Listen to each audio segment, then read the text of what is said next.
Colin Cowherd from The Herd talking about Baker Mayfield. The only reliable opinion on Baker Mayfield in America has always been mine. No, I mean, that's it. The Browns were too high on him. Fans were too high on him.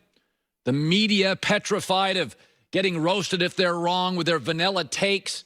He'll be good. He'll be good. That was the safe take. My opinion is the only one that's ever been right, which was everybody was too high and unrealistic on Baker initially, and now they're beating the crap out of him, and it's not fair. Shocker. Fans are overly emotional in Cleveland. You thought he was Jim Kelly to start, and now you think he's Kyle Allen. So let me once again give the only reasonable opinion on Baker in America, because I don't get emotionally involved in this stuff. It's all biz. You know what I'm saying? A, he's never been a number one pick talent. B, he is a franchise quarterback, but he needs a ton of help around him. And C, he's way too cocky, too much ego for the position to rely on him. Again, all accurate from day one. But right now, Cleveland is roasting him, and it's totally unfair. Did you watch him against the Lions? He's in pain. He's got a bad heel. He's got a bad knee. He's got bad ribs. He's got a torn labrum. His shoulder's still not recovered. That wasn't Baker Mayfield. That was 50% of Baker. So Cleveland fans were outrageously delusional to start, and now you're unbelievably critical and unfair now. Delusional? Delusional? I'm the only one in America who's been right? That would be the definition of delusional. Hayden, I don't even know where to start with that one, but here's the thing. It's easy to say a guy isn't the number one pick when he's got a bad shoulder, a bad knee, a broken bone in his shoulder, the heel now hurts, and he's frustrated because he can't do what he wants to do on a football field.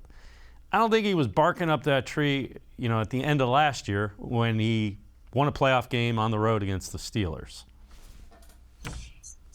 You know what, Dave? I mean, there were some of the things that he said that I don't agree with, but the thing that I do agree with, and I agree with a couple of things. Obviously, I don't agree that he's had the only good take in America. That's obviously ridiculous. But what I do agree with, I agree with a couple of things. The fact that he said he's a franchise quarterback, I agree with that. I do. I agree with that. He's a franchise quarterback if he has pieces around him. I completely agree. Yep. Completely agree he's a franchise quarterback. The number one pick thing, I mean, it's tough. It's tough. Just because somebody's the number one pick doesn't mean they're the best player, doesn't mean they're, have the most talent. I mean, I think John Dorsey wanted Baker Mayfield. I think if you asked John Dorsey who had the better arm, or if you asked John Dorsey who had, the most, who's the most polished, I think his answers would have been different. I think when John Dorsey picked Baker Mayfield number one, I don't think it was because, because this guy's got everything, he's the best of everything. I think John Dorsey picked Baker Mayfield because he thought this guy can handle playing quarterback in Cleveland. This guy can handle the position. This guy can win games. He can win you a Super Bowl. I mean, there's nobody saying that his talent level is as high as the talent level of a Josh Allen. There's nobody saying that his talent level is as high as, Lamar Jackson, who can run through the wind. I think when John Dorsey picked Baker Mayfield, he picked Baker Mayfield to be the quarterback of the Cleveland Browns, to lead the franchise, to be the franchise face, to be the leader. And he's been that. He's been that, no doubt. And I think I agree with Colin Cowherd that, yes, it might take a little more for Baker Mayfield's play to be elevated, but he is still a franchise quarterback. He is still a franchise guy. That being said, I also agree that fans are now way, way, way, way, way too difficult on Baker Mayfield. Yes, of course, you want your team to win. Yes, he's struggling. But it's just like every little mistake, it gets magnified. It gets magnified. This year, he only has 10 touchdowns. I get it. I get that. I understand. But he also has the highest completion percentage of his career. He also has the highest yards per attempt of his career. He's in the interceptions are down. I mean, again, they're very good things. Two of them came in one bad game against the Lions. I understand that. I get that. As for the injuries thing, yeah, he's banged up, but you can't use that as an excuse if you're Baker. You can't. He doesn't. He doesn't use it as an excuse. He said he played like crap, and he did. He didn't play well last week.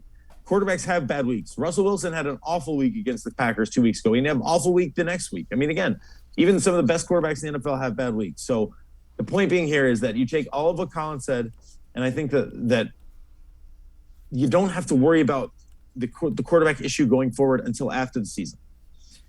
Focus on this week. I know Baker Mayfield. I've watched him. I've been around him for 4 years, right? Talked to him for 4 years.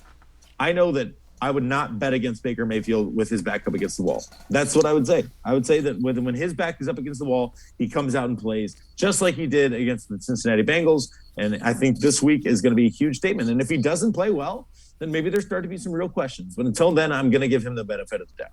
Yeah, and what I would say about the number one overall pick, nobody had Lamar Jackson as a first-round pick other than the Baltimore Ravens. So points to them for the evaluation on Lamar Jackson.